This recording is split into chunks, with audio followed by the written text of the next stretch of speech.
여긴 당신 같은 사람이 올 때가 아니에요. 이른 아침 시장 관리 책임자 박미정은 다시 나타난 그 노파를 발견했습니다. 여러 번 경고했지만 이번엔 참을 수 없었어요. 해가 완전히 뜨기 전부터 이순자는 늘 같은 자리에 앉아 있었습니다.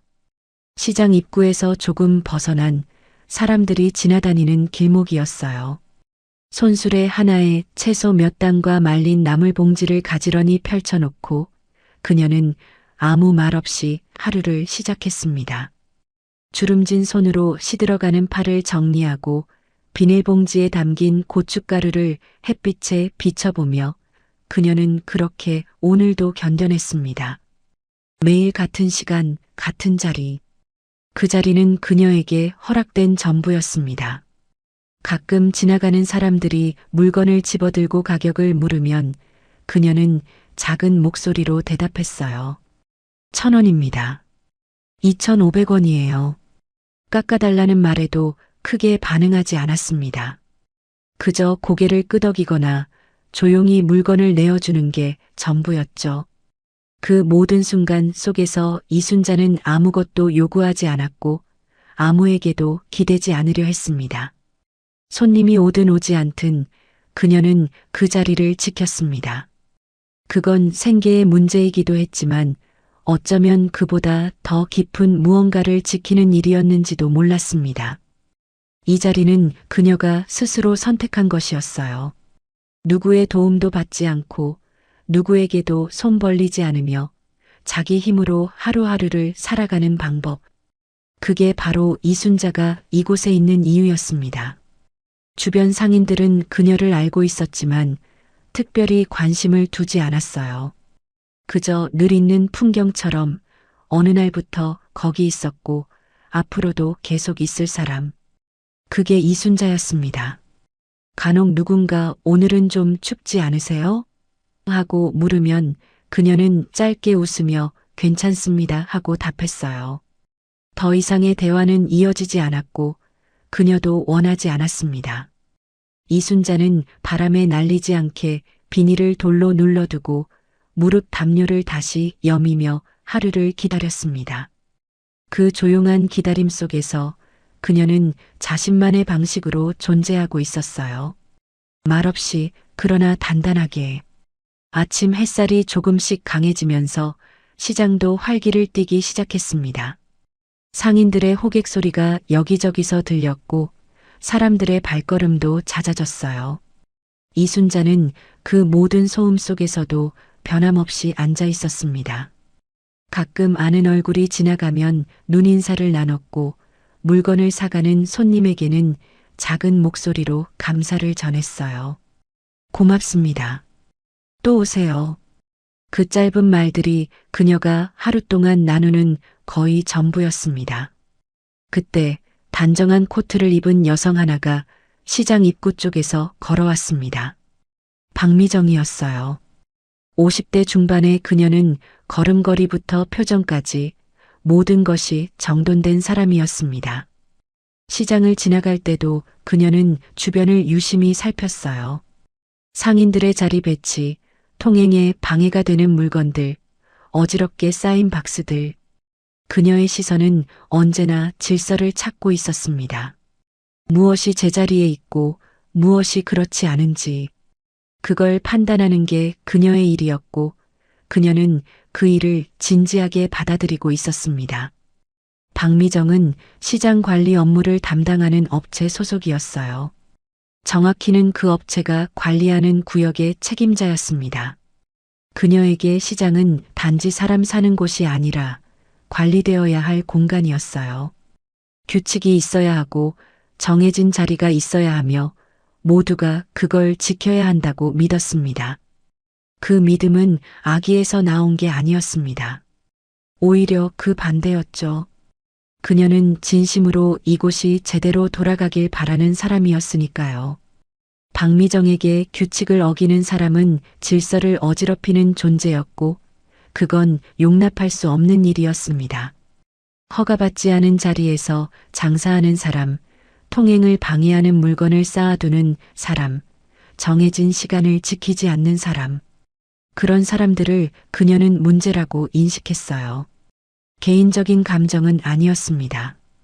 그저 일을 제대로 하려는 책임감이었죠. 그리고 그 책임감은 때로 냉정함으로 보일 수밖에 없었습니다. 그런 박미정의 눈에 이순자가 들어왔습니다. 정해진 상가 구역도 아닌 길목에 자리를 펼쳐놓은 모습, 허가 표지도 없이 그냥 앉아있는 그 모습이 박미정에게는 문제로 보였어요. 한두 번 본 게 아니었습니다. 이미 몇 주 전부터 저 자리에 저 사람이 앉아있다는 걸 알고 있었어요. 그때마다 박미정은 그냥 지나쳤습니다. 당장 큰 민원이 들어온 것도 아니고 급하게 처리할 일도 아니었으니까요. 하지만 언제까지고 눈 감아줄 수는 없었습니다. 한 명을 예외로 두면 다른 사람들도 같은 요구를 할 것이고 그렇게 되면 질서는 무너지게 될 테니까요. 오늘은 달랐습니다. 박미정은 걸음을 멈추고 이순자 쪽을 한동안 바라봤어요. 표정에는 불편함이 서려 있었습니다. 그녀는 손에 든 서류 파일을 다시 한번 펼쳐보며 무언가를 확인하듯 고개를 끄덕였습니다. 그리고는 다시 이순자를 봤어요. 그 시선 속에는 판단이 담겨 있었습니다. 더 이상은 안 되겠어. 이번엔 정리해야 해. 박미정의 마음속에서 그런 결론이 내려지고 있었습니다. 박미정은 곧장 이순자에게 다가가지 않았습니다. 대신 조금 떨어진 곳에서 멈춰서서 휴대폰을 꺼내 어디론가 전화를 걸었어요. 통화는 짧았습니다. 네, 확인했습니다. 조치 필요합니다. 몇 마디 주고받은 뒤 그녀는 전화를 끊고 다시 이순자 쪽을 바라봤습니다. 이번엔 조금 더 단호한 표정이었어요. 개인적인 감정은 아니었습니다. 그저 일을 처리하는 것뿐이었죠. 하지만 그 일이라는 게 누군가에게는 삶의 전부일 수도 있다는 걸 박미정은 생각하지 못했습니다.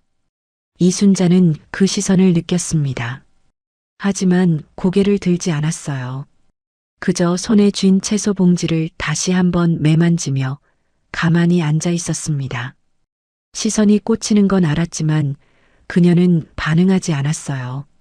반응하면 뭔가 시작될 것 같았고 시작되면 끝을 감당해야 할 것 같았습니다. 그래서 그녀는 그냥 견뎠습니다. 늘 그랬던 것처럼 말하지 않는 것으로, 보지 않는 것으로 그녀는 자신을 지키려 했습니다. 박미정은 잠시 후 다시 걸음을 옮겼습니다. 이순자의 옆을 지나쳐 시장 안쪽으로 향했어요. 그 짧은 스침 속에서 두 사람은 서로를 의식했지만 아무 말도 나누지 않았습니다. 그저 각자의 자리에서 각자의 생각 속에 머물렀을 뿐이었어요. 박미정은 문제를 발견한 관리자였고 이순자는 견디는 사람이었습니다. 그 두 역할은 아직 충돌하지 않았지만 이미 서로를 향해 가고 있었습니다. 시간이 조금 흘렀습니다. 시장은 점점 사람들로 붐비기 시작했고 이순자 앞에도 간간히 손님들이 멈춰 섰어요. 그녀는 여전히 조용히 물건을 내어주고 작은 목소리로 감사 인사를 건넸습니다. 그 모든 순간이 평온해 보였지만 어딘가에선 이미 무언가가 흔들리기 시작하고 있었습니다. 박미정은 시장 사무실로 들어가 책상 앞에 앉았습니다. 그녀는 오늘 확인한 내용을 정리하며 다시 한번 서류를 펼쳐봤어요. 그 안에는 무허가 노점 단속 관련 지침이 적혀 있었습니다. 그녀는 펜을 들어 이순자가 앉아있던 위치를 메모했습니다. 그 메모 위에 작은 체크 표시를 남긴 뒤 박미정은 서류를 닫았어요. 그리고 다음 조치를 생각하기 시작했습니다. 두 사람은 아직 충돌하지 않았습니다. 아무 말도 아무 사건도 일어나지 않았어요. 하지만 이미 무언가는 시작되고 있었습니다. 인식의 충돌. 서로를 바라보는 시선 속에서 관계는 이미 금이 가 있었습니다. 그 금은 아직 작았지만 언젠가는 커질 것이었어요. 이순자는 여전히 그 자리에 앉아 있었고 박미정은 사무실에서 다음 업무를 준비하고 있었습니다. 두 사람 모두 앞으로 무슨 일이 벌어질지 알지 못했어요. 하지만 그 모르는 사이에도 이야기는 이미 움직이기 시작했습니다. 며칠이 지났습니다. 이순자는 여전히 같은 자리에 앉아 있었어요. 아침 공기는 더 차가워졌지만 그녀는 예전과 다름없이 손수레를 끌고 나와 물건을 펼쳐놓았습니다. 지나가는 사람들의 발소리, 상인들의 호객소리, 그 모든 게 익숙한 하루였어요. 하지만 오늘 그 익숙함 속에 무언가 다른 기운이 섞여 들어오기 시작했습니다. 박미정이 다시 나타났습니다. 이번엔 혼자가 아니었어요. 그녀 옆에는 시장 경비원 한 명이 함께 걸어오고 있었습니다. 두 사람은 이순자가 앉아 있는 쪽을 향해 천천히 다가왔어요. 박미정의 표정은 단호했습니다. 며칠 전 그저 지나쳤던 그때와는 달랐어요. 이번엔 분명한 목적을 가지고 온 것처럼 보였습니다. 그녀의 걸음에는 망설임이 없었고 시선에는 확신이 담겨 있었어요. 박미정은 이 조치가 필요하다고 판단했습니다. 규칙은 모두에게 공평하게 적용되어야 했고 예외를 두는 순간 질서는 무너질 거라고 믿었어요. 이미 여러 번 이 자리를 확인했고 문제가 계속된다는 것도 알고 있었습니다. 개인적인 감정은 아니었어요. 그저 자신의 책임을 다하는 것뿐이었습니다. 박미정에게 이순자는 저 노파가 아니라 규칙을 어기는 무허가 노점상이었습니다. 그 이상도 그 이하도 아니었어요. 이순자는 그들이 다가오는 걸 눈치챘습니다. 하지만 고개를 들지 않았어요. 손에 쥔 나물 봉지를 정리하는 척하며 시선을 아래로 고정했습니다. 가슴이 조금 빨리 뛰기 시작했어요. 무슨 일이 생길 것 같다는 예감이 들었지만 그녀는 아무 말도 하지 않았습니다. 그저 그 자리에 가만히 앉아 상황이 지나가기를 기다렸어요. 어쩌면 지나칠 수도 있을 거라는 그런 희망 같은 것을 품으면서요. 박미정이 먼저 입을 열었습니다. 여기 허가받으신 자리인가요? 목소리는 차갑지 않았지만 부드럽지도 않았어요. 그저 확인하는 말투였습니다. 업무적이고 정확한 톤이었죠. 이순자는 천천히 고개를 들었어요. 박미정과 눈이 마주쳤습니다. 잠시 침묵이 흘렀어요. 이순자는 대답하지 않았습니다. 대답할 말이 없었으니까요. 허가를 받지 않았다는 건 사실이었고 변명할 이유도 찾을 수 없었습니다. 박미정은 잠시 기다렸습니다. 대답이 나오지 않자 그녀는 조금 더 단호한 목소리로 말을 이었어요. 이 자리는 허가 구역이 아닙니다. 통행에도 불편을 주고 있고요. 여러 번 문제가 제기됐어요. 오늘은 정리를 부탁드려야겠습니다. 말은 정중했지만 그 안에 담긴 뜻은 명확했습니다.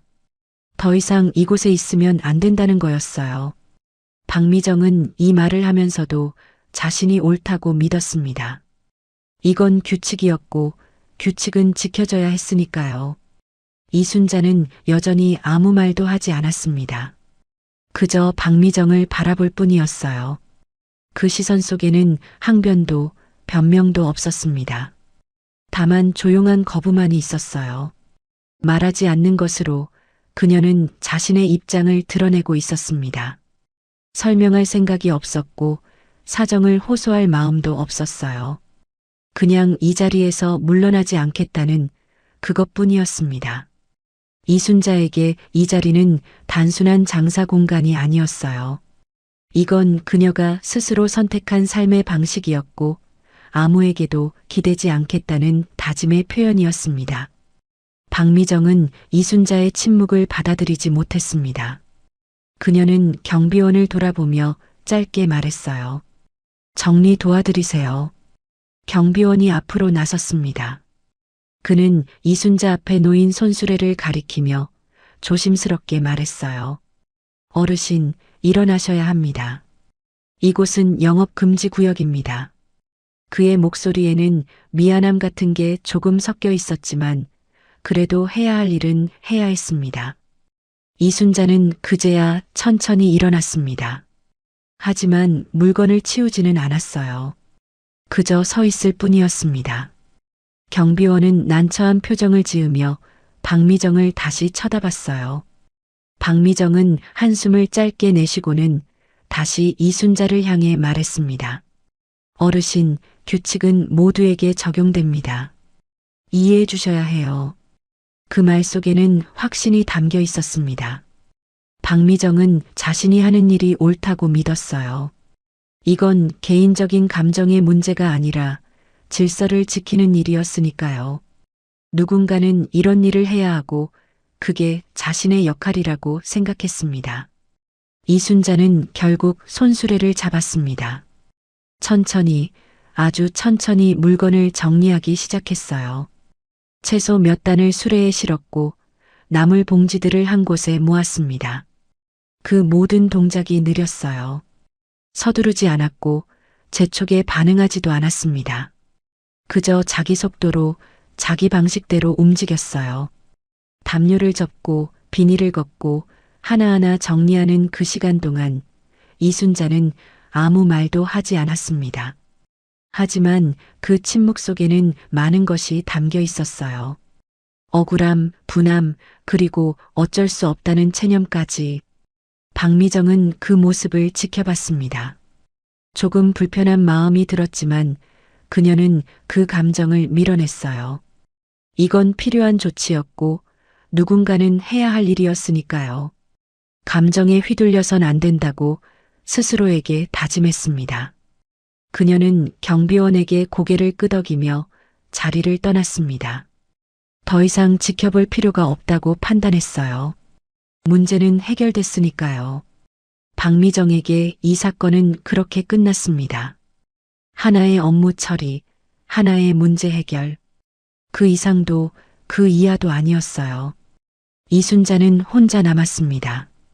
경비원도 곧 자리를 떠났어요. 주변 상인들은 이 광경을 멀리서 지켜봤지만 아무도 다가오지 않았습니다. 그저 각자의 일에 집중하며 이순자가 손수레를 끌고 천천히 시장을 떠나는 모습을 조용히 바라볼 뿐이었어요. 누구도 말을 걸지 않았고 누구도 위로하지 않았습니다. 그저 지나가는 풍경처럼 또 하나의 일상처럼 사람들은 그 장면을 받아들였어요. 손수레 바퀴가 돌멩이에 걸려 덜컹거렸습니다. 이순자는 잠시 멈춰 섰어요. 그리고 뒤를 돌아봤습니다. 자신이 앉아있던 그 자리를 그녀는 한동안 바라봤어요. 아무 말도 없었지만 그 시선 속엔 무언가가 담겨 있었습니다. 억울함일까요? 아니면 체념일까요? 어쩌면 둘 다였을지도 몰라요. 하지만 이순자는 항변하지 않았습니다. 누구에게도 설명하지 않았고 도움을 요청하지도 않았어요. 그녀는 그저 손수레를 다시 잡고 천천히 걸어갔습니다. 시장을 벗어나 사람들의 시선에서 멀어지는 그 길 위에서 이순자는 여전히 말이 없었어요. 그녀의 뒷모습은 작고 외로워 보였습니다. 하지만 동시에 무언가 단단한 것도 느껴졌어요. 굽히지 않는 무언가, 말하지 않는 것으로 지키는 무언가. 그게 뭔지는 아무도 몰랐지만 이순자는 그걸 끝까지 지키려 하고 있었습니다. 사건은 끝났습니다. 박미정은 자신의 업무를 완수했고 이순자는 자리를 떠났어요. 누구도 크게 다치지 않았고 큰 소란도 없었습니다. 그저 조용히 정리된 하루였어요. 하지만 그 조용함 속에서 무언가는 확실히 남았습니다. 해결된 문제 뒤에 남은 감정들. 그건 사라지지 않았어요. 박미정은 사무실로 돌아가 오늘 처리한 내용을 기록했습니다. 간단한 보고서였어요. 무허가 노점 정리 완료. 특이사항 없음. 그녀는 그 문장을 적으며 오늘 일을 마무리했습니다. 더 이상 생각할 필요가 없었어요. 다음 업무로 넘어가야 했으니까요. 이순자는 집으로 돌아가는 길이었습니다. 손수레를 끌며 걷는 그 뒷모습은 여느 날과 다름없어 보였어요. 하지만 그녀의 마음속 어딘가에선 무언가가 조용히 자리 잡고 있었습니다. 말하지 않은 것들, 설명하지 않은 것들, 그 모든 게 쌓여가고 있었어요. 두 사람은 각자의 자리로 돌아갔습니다. 문제는 해결됐지만 감정은 남았어요. 그리고 그 감정은 언젠가 다시 마주하게 될 것이었습니다. 일주일쯤 흘렀을까요? 이순자는 다시 그 자리에 나타났어요. 같은 시간, 같은 장소, 손수레를 끌고 와서 조용히 물건을 펼쳐 놓았습니다. 지난번 일이 있었지만 그녀는 돌아왔어요. 다른 곳으로 가지 않았고 다른 방법을 찾지도 않았습니다. 그저 원래 있던 자리로 다시 왔을 뿐이었어요. 이순자에게 이 자리는 단순한 장사터가 아니었습니다. 이건 그녀가 스스로 선택한 삶의 방식이었고 누구에게도 굽히지 않겠다는 조용한 선언이었어요. 아침 햇살이 손수레 위로 내려앉았습니다. 이순자는 무릎 담요를 다시 펼치고 채소를 가지런히 정리했어요. 손님이 올 때까지 기다리는 그 시간 동안 그녀는 아무 생각도 하지 않으려 했습니다. 그냥 하루를 시작하는 것. 그것만으로 충분하다고 스스로에게 말했어요. 쫓겨났지만 다시 왔고 또 쫓겨날 수도 있지만 그래도 이곳에 있겠다는 결심. 그게 이순자의 선택이었습니다. 하지만 오래가지 못했습니다. 박미정이 다시 나타났으니까요. 이번엔 더 빨랐어요. 이순자가 자리를 잡은 지 1시간도 되지 않았을 때였습니다.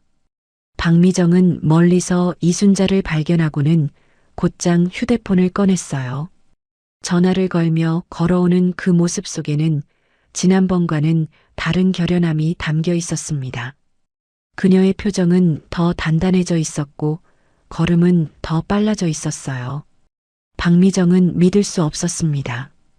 분명히 정리했는데 다시 나타난 거예요. 이건 단순한 문제가 아니라 자신의 권위에 대한 도전처럼 느껴졌습니다. 규칙을 설명했고 조치를 취했는데도 같은 자리로 돌아왔다는 건 박미정에게는 용납할 수 없는 일이었어요. 이번엔 더 확실하게 정리해야 한다고 생각했습니다. 한번 눈 감아주면 계속 같은 일이 반복될 테니까요. 박미정은 이 상황을 재발건으로 인식했고 그에 맞는 조치가 필요하다고 판단했습니다. 이순자도 박미정을 봤습니다. 하지만 이번에도 그녀는 자리에서 일어나지 않았어요. 손에 쥔 나물 봉지를 내려놓고 그저 조용히 앉아 있었습니다. 도망가지도 피하지도 않았어요. 그냥 그 자리에 그대로 있었습니다. 이순자는 알고 있었어요. 또다시 같은 일이 벌어질 거라는 걸. 하지만 그녀는 물러서지 않기로 했습니다. 이건 고집이 아니었어요. 생존의 문제였고 존엄의 문제였습니다. 박미정이 가까이 다가왔습니다. 이번엔 말이 짧았어요. 어르신, 며칠 전에도 말씀드렸습니다. 여기는 영업 금지 구역이에요. 다시 오시면 안 됩니다.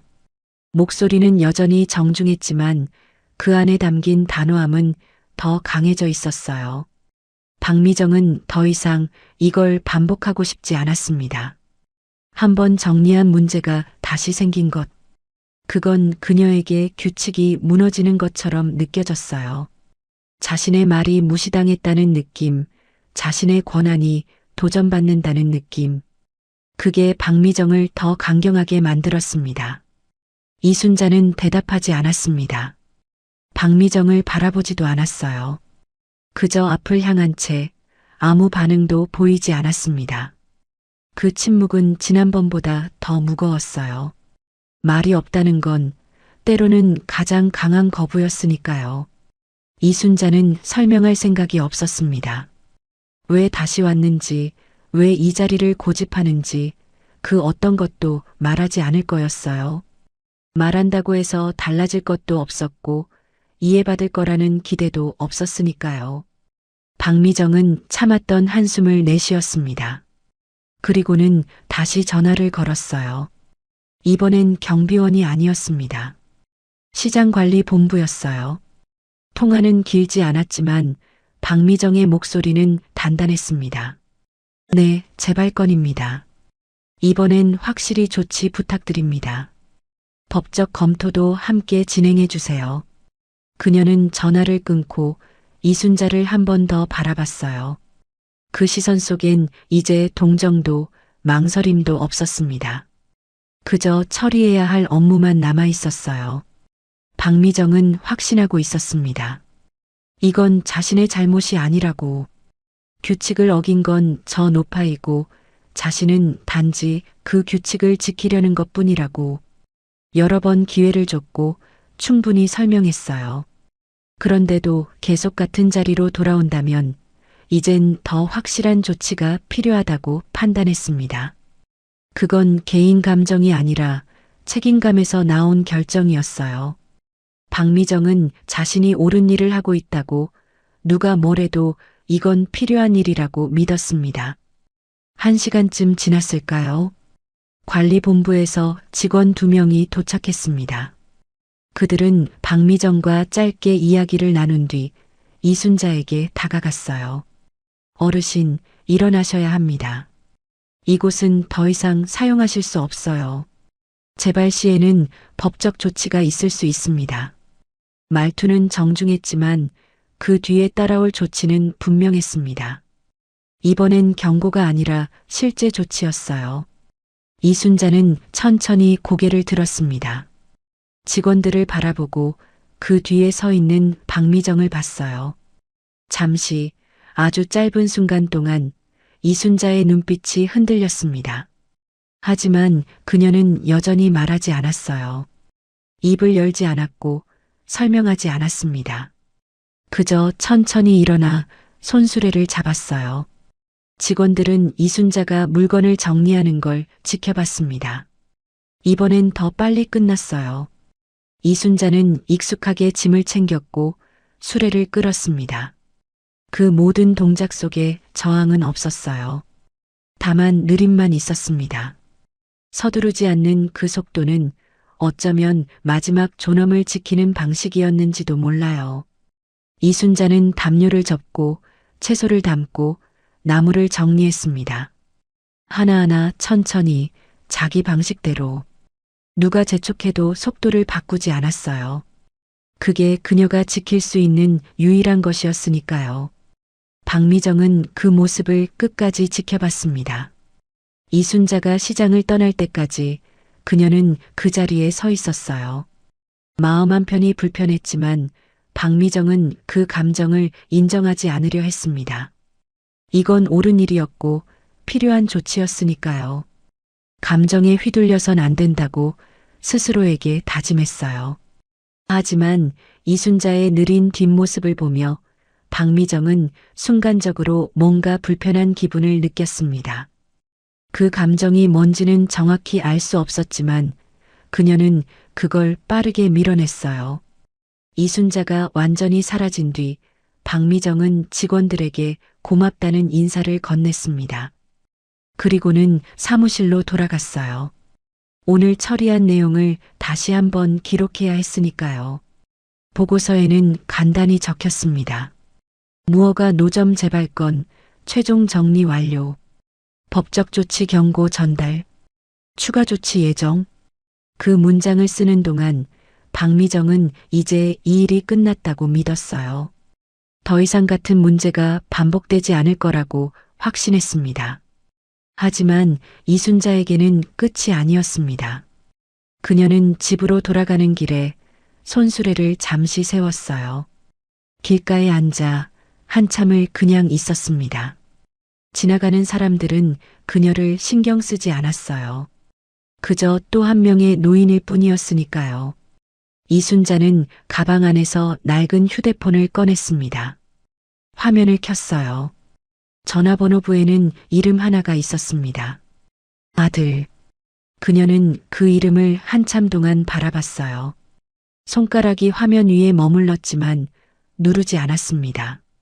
전화를 걸면 아들이 알게 될 거예요. 자신이 지금 어떤 상황인지, 어디서 무엇을 하며 살고 있는지 모든 게 드러날 거였어요. 이순자는 전화를 걸지 않았습니다. 대신 휴대폰을 다시 가방 안에 넣었어요. 천천히 일어나 손수레를 다시 잡았습니다. 도움을 요청하지 않기로 한 거예요. 아들에게 짐이 되고 싶지 않았고 자신의 처지를 알리고 싶지 않았습니다. 그건 자존심 때문이기도 했고 사랑 때문이기도 했어요. 이순자는 아들이 성공한 걸 알고 있었습니다. 그리고 그 성공한 아들 앞에 이렇게 초라한 모습으로 나타나고 싶지 않았어요. 차라리 혼자 견디는 게 낫다고 생각했습니다. 도움을 받지 않는 것, 그게 그녀가 지킬 수 있는 마지막 존엄이었으니까요.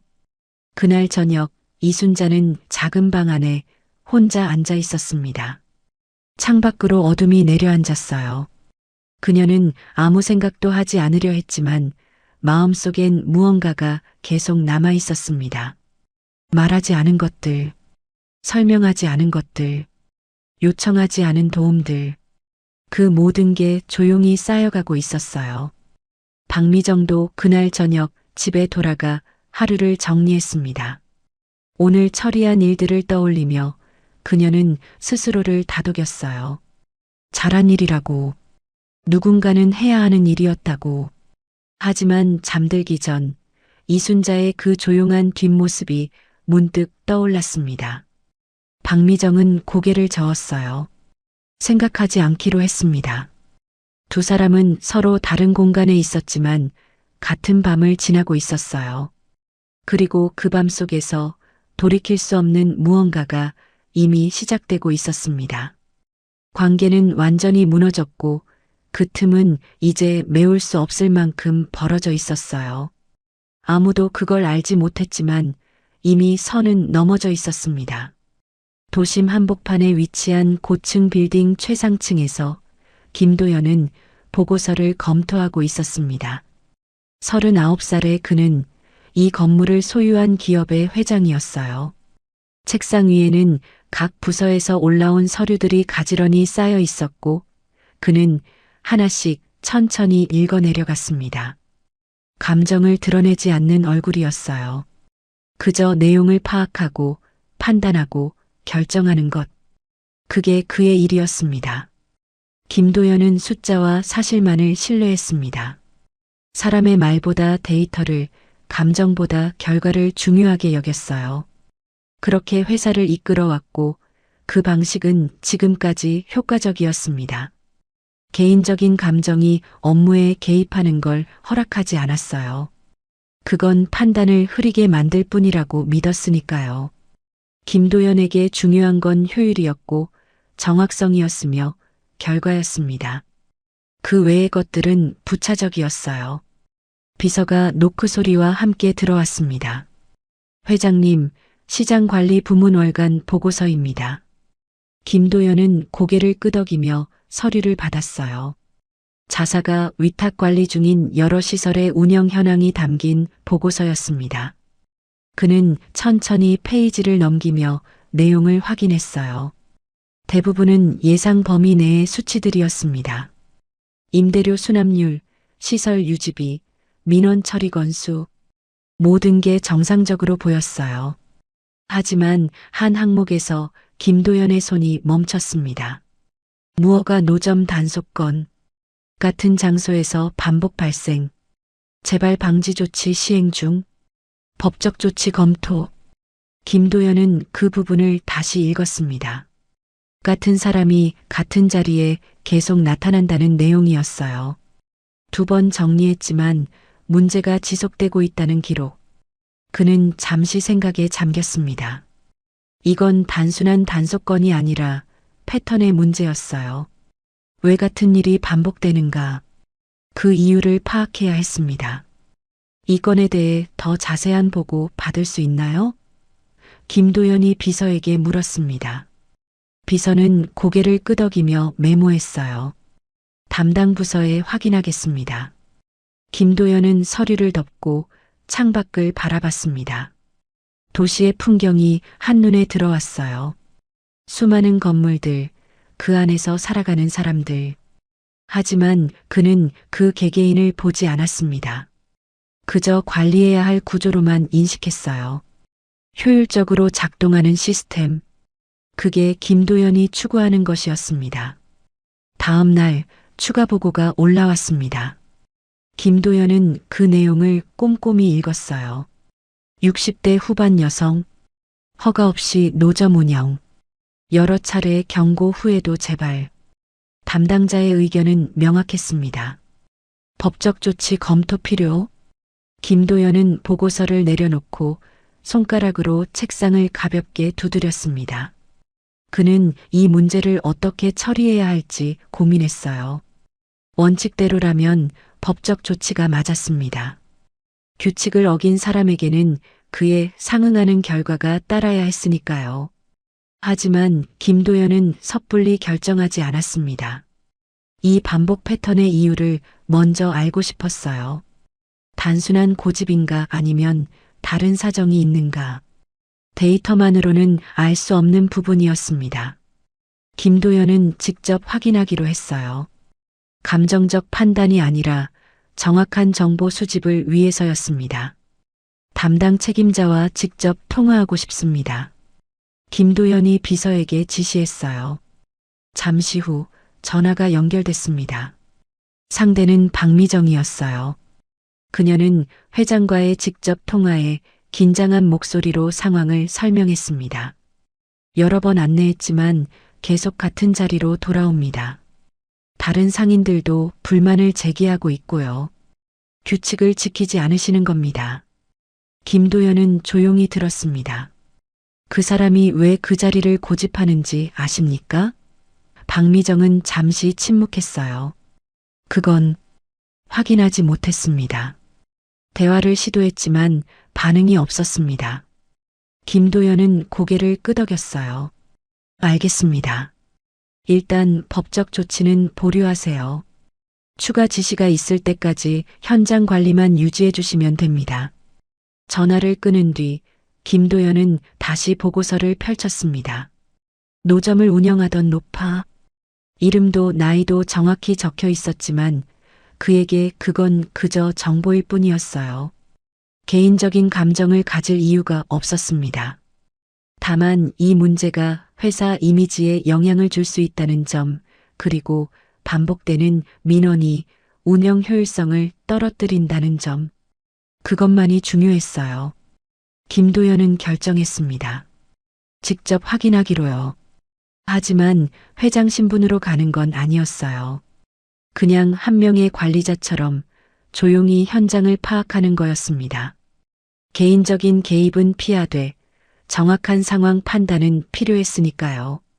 그는 비서에게 일정을 조율하라고 지시했어요.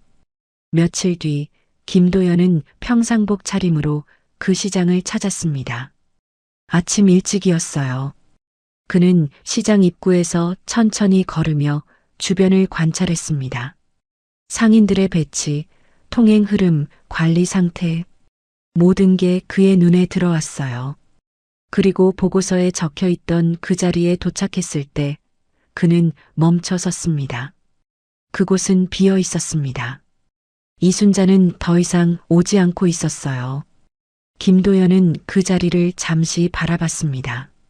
아무것도 없는 빈 공간. 하지만 그 공간이 왜 문제가 됐는지는 이해할 수 있었어요. 통행에 방해가 되는 위치였고 다른 상인들의 구역과도 애매하게 겹쳐 있었습니다. 구조적으로 문제가 있는 자리였어요.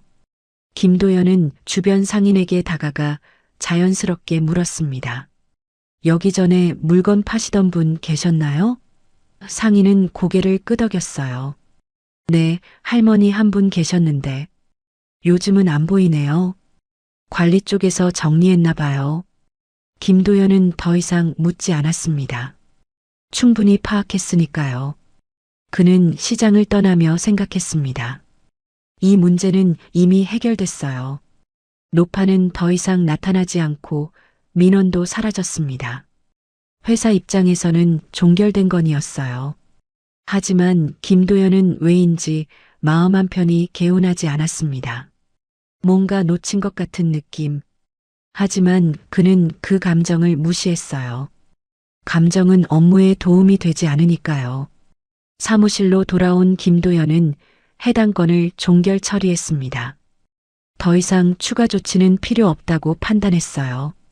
문제는 정리됐고 이제 다른 업무에 집중해야 했습니다. 그는 다음 보고서를 펼쳤어요. 노파에 대한 생각은 더 이상 하지 않았습니다. 그건 이미 지나간 일이었으니까요. 김도연에게 중요한 건 앞으로 나아가는 것이었고 과거에 머무는 건 비효율적이었습니다. 하지만 어딘가에서 무언가는 여전히 움직이고 있었습니다. 김도연이 알지 못하는 곳에서 이야기는 계속 흘러가고 있었어요. 그날 아침 김도연은 우연히 다시 그 시장 근처를 지나게 됐습니다. 특별한 이유는 없었어요. 그저 근처에 일이 있어서였죠. 하지만 그의 발걸음은 자연스럽게 그 자리를 향하고 있었습니다. 보고서에 적혀 있던 그곳, 노파가 앉아있던 바로 그 장소. 왜 다시 가보고 싶었는지 김도연 스스로도 정확히 설명할 수 없었어요. 다만 마음 한편에 남아있던 그 불편함이 그를 그곳으로 이끌었는지도 몰랐습니다.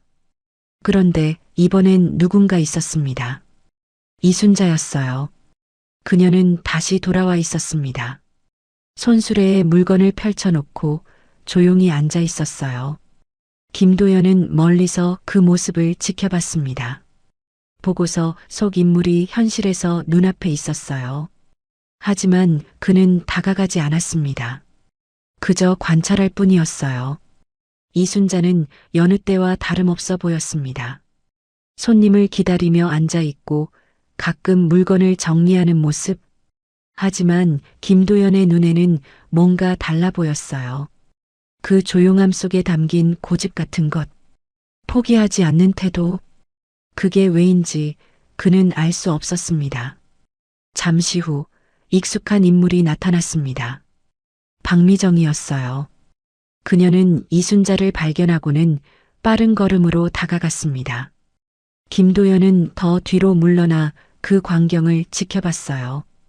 두 사람 사이에 대화가 오가는 것 같았지만 거리가 멀어 내용은 들리지 않았습니다.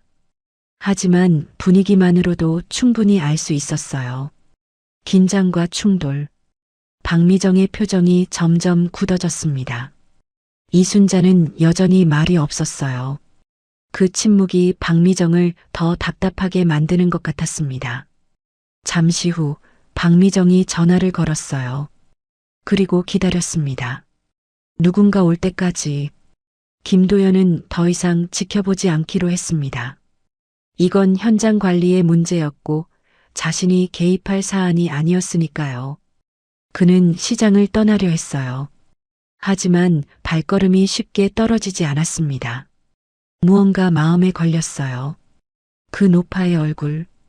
보고서 속 익명의 인물이 아니라 실제로 존재하는 누군가라는 사실. 그게 김도연을 잠시 멈춰 서게 만들었습니다. 그때였습니다. 관리본부 직원들이 도착했어요. 그들은 박미정과 짧게 이야기를 나눈 뒤 이순자에게 다가갔습니다. 이순자는 천천히 일어났어요. 저항하지 않았지만 서두르지도 않았습니다. 그 느린 움직임 속에서 김도연은 뭔가를 느꼈습니다. 체념이 아니라 존엄을 지키려는 마지막 노력. 그 순간 김도연의 마음속에서 무언가가 움직였어요. 이건 단순한 관리 문제가 아니라는 생각. 그 노파에게 이 자리가 어떤 의미인지 문득 궁금해졌습니다. 김도연은 멈춰 섰습니다. 그리고 결정했어요. 직접 나서기로. 이유를 정확히 설명할 순 없었지만 그냥 지나칠 수 없다는 느낌이 들었습니다. 그는 빠른 걸음으로 그쪽을 향해 걸어갔습니다. 박미정과 직원들 앞에 섰을 때 그의 표정은 평소와 달랐어요. 차갑고 단호했습니다. 무슨 일입니까? 김도연의 목소리가 날카롭게 울렸습니다. 박미정은 깜짝 놀라 고개를 들었어요. 김도연을 알아본 순간 그녀의 얼굴이 하얗게 변했습니다. 회장님, 말이 제대로 나오지 않았어요.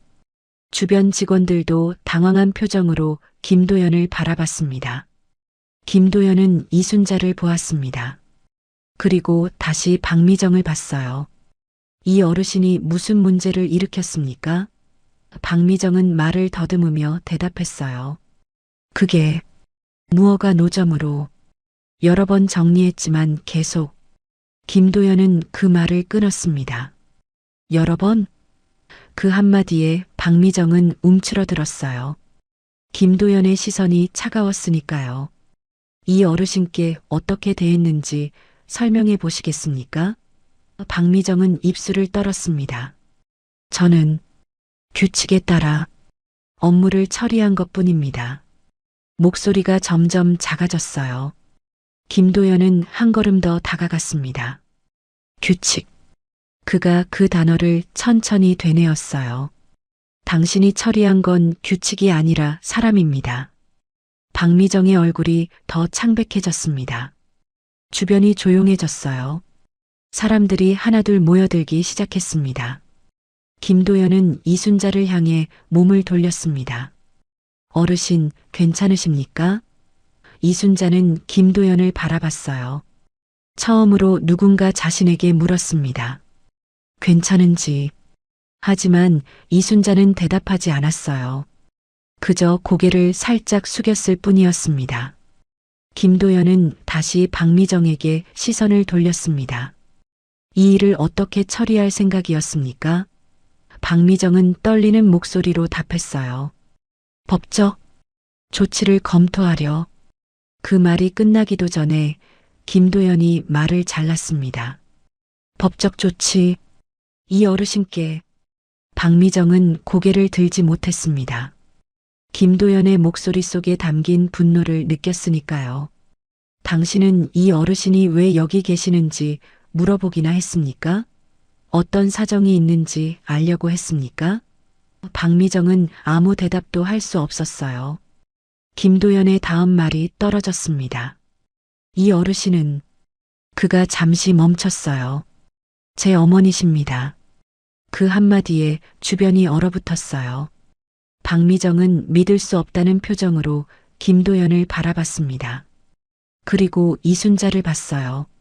아니, 이럴 수가. 그녀의 머릿속이 하얗게 변했습니다.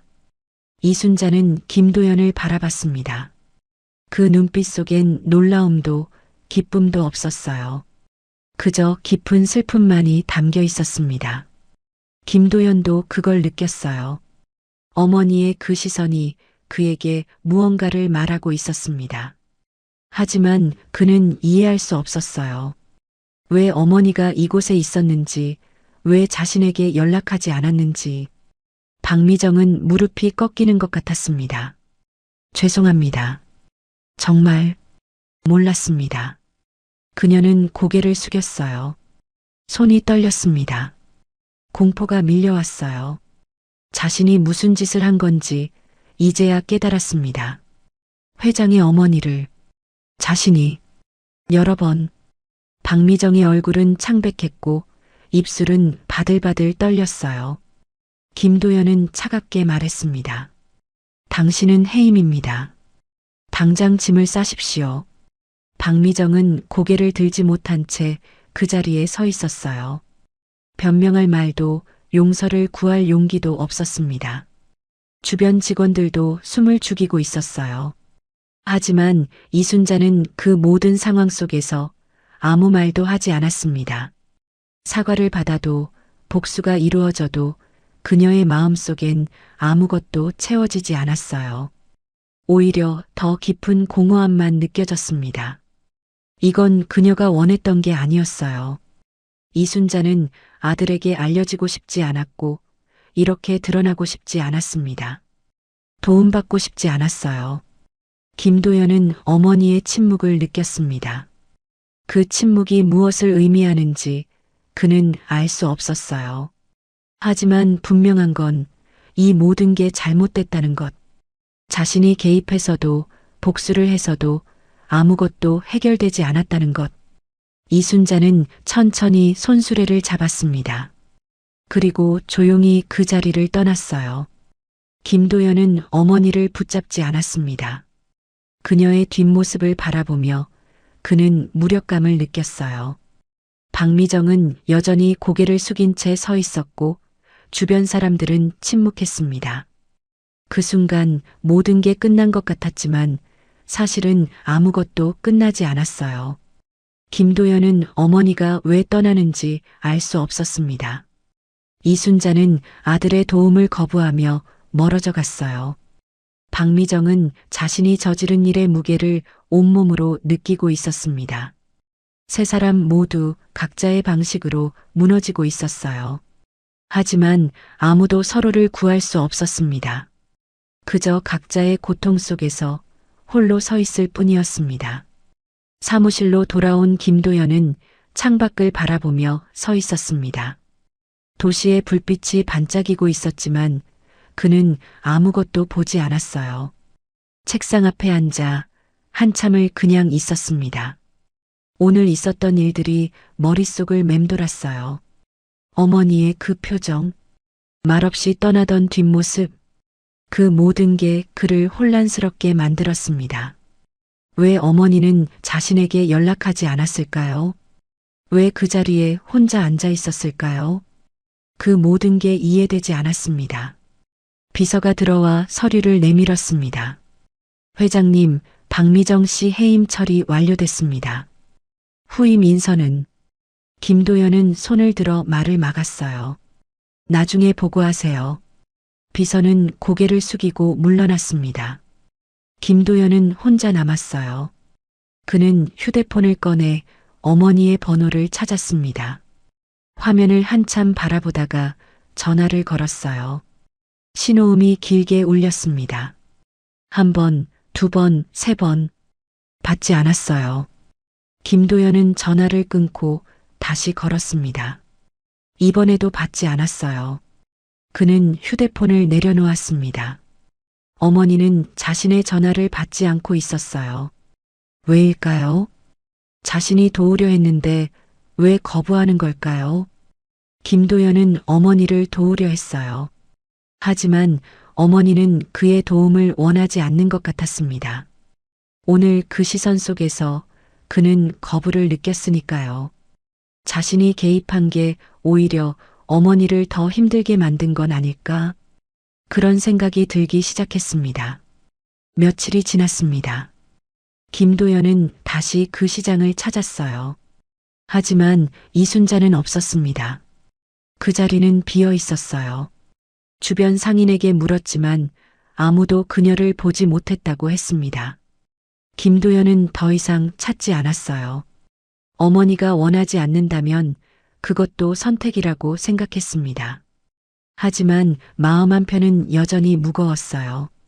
어머니와의 거리가 좁혀지지 않았으니까요. 오히려 더 멀어진 것 같았습니다. 회사로 돌아와 그는 시장 관리 부문에 지시를 내렸습니다. 무허가 노점 단속 방식을 재검토하세요. 일방적 조치가 아니라 대화와 지원 중심으로 전환하십시오. 담당자는 고개를 끄덕이며 메모했어요.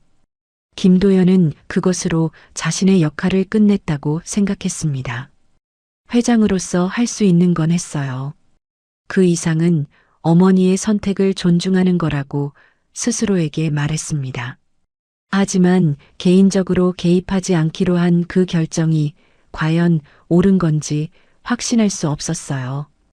김도연은 업무에 집중하려 했습니다. 하지만 가끔 문득 어머니 생각이 났습니다. 그럴 때마다 그는 고개를 저었어요. 생각하지 않으려 했습니다. 감정을 업무에 개입시키지 않는 게 자신의 원칙이었으니까요. 하지만 이번만큼은 그 원칙을 지키기가 어려웠습니다. 어머니는 업무가 아니라 가족이었고 그건 데이터나 숫자로 정리할 수 있는 게 아니었으니까요. 그 무렵 이순자는 작은 방 안에 혼자 앉아 있었습니다. 창밖으로 햇살이 들어왔지만 방 안은 어두웠어요. 그녀는 아무것도 하지 않았습니다. 그저 시간이 지나가는 걸 느낄 뿐이었어요. 아들이 자신을 찾았다는 것, 그리고 복수를 해줬다는 것. 이순자는 그 모든 걸 알고 있었습니다. 하지만 기쁘지 않았어요. 오히려 더 깊은 상실감만 느껴졌습니다. 자신이 지키려 했던 것들이 이제 아무 의미가 없다는 걸 깨달았으니까요. 그녀는 아들에게 짐이 되고 싶지 않았습니다. 그래서 혼자 살기로 했고 아무것도 요구하지 않았어요. 하지만 결국 들키고 말았습니다. 그 모든 노력이 무너진 순간 이순자는 무언가를 잃어버린 것 같았어요. 자존심이었을까요? 아니면 살아갈 이유였을까요? 그녀는 더 이상 시장에 나가지 않았습니다. 며칠이 더 지났습니다. 이순자는 방 안에 그대로 있었어요. 밖으로 나가지 않았습니다. 시장에도 가지 않았어요. 그저 창밖을 바라보며 시간을 흘려보냈습니다. 어느 날 문 앞에 소포가 놓여 있었습니다. 이순자는 천천히 문을 열고 그것을 집어들었어요.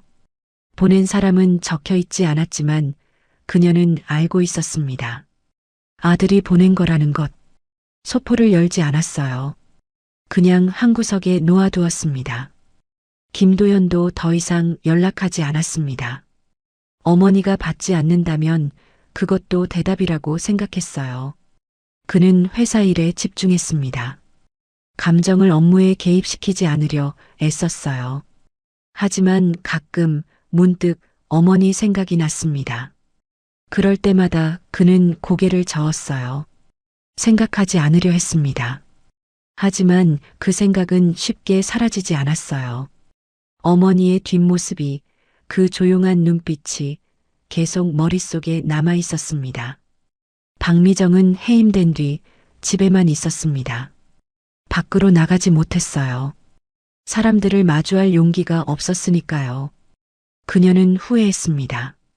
자신이 했던 선택들을, 그때의 확신을, 모든 게 잘못됐다는 걸 이제 알았어요. 하지만 되돌릴 수 없었습니다. 그녀는 사과하고 싶었습니다. 이순자에게. 하지만 어떻게 찾아가야 할지 몰랐어요. 그리고 사과한다고 해서 무엇이 달라질까요? 박미정은 그 질문에 답할 수 없었습니다. 그저 매일 후회만 반복했어요. 시간은 계속 흘렀습니다. 계절이 바뀌고 사람들은 각자의 자리로 돌아갔어요. 시장은 여전히 붐볐고 상인들은 물건을 팔았습니다. 이순자가 앉아있던 그 자리에는 이제 아무도 없었어요. 빈 공간으로 남았습니다. 김도연은 더 이상 그곳을 찾지 않았습니다. 회사는 잘 돌아갔고 그의 삶은 계속됐어요. 하지만 가슴 한편엔 무언가가 남아 있었습니다. 채워지지 않는 빈자리. 그는 그걸 인정하지 않으려 했지만 사라지지 않았어요. 이순자는 여전히 방 안에 있었습니다. 가끔 창밖을 보며 하루를 보냈어요. 아들이 보낸 소포는 여전히 열지 않은 채 그곳에 있었습니다. 그녀는 용서하지도 원망하지도 않았어요. 그저 거리를 두기로 했습니다. 세 사람은 각자의 공간에서 각자의 방식으로 살아갔습니다. 다시 만나지 않았고 다시 연결되지 않았어요. 그 단절은 누구의 처벌도 아니었습니다. 그저 선택의 결과였어요.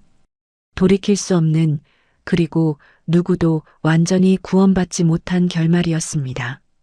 조용한 일상이 계속됐습니다. 아무도 완전히 회복되지 못했지만 그래도 시간은 흘렀어요. 그게 전부였습니다. 김도연은 회사에서, 이순자는 작은 방에서, 박미정은 후회 속에서, 세 사람은 각자의 자리에서 각자의 방식으로 남은 시간을 보냈습니다. 시청해 주셔서 감사합니다. 오늘도 좋은 하루 보내세요. 구독과 좋아요는 영상을 제작하는 데 있어 큰 힘이 됩니다.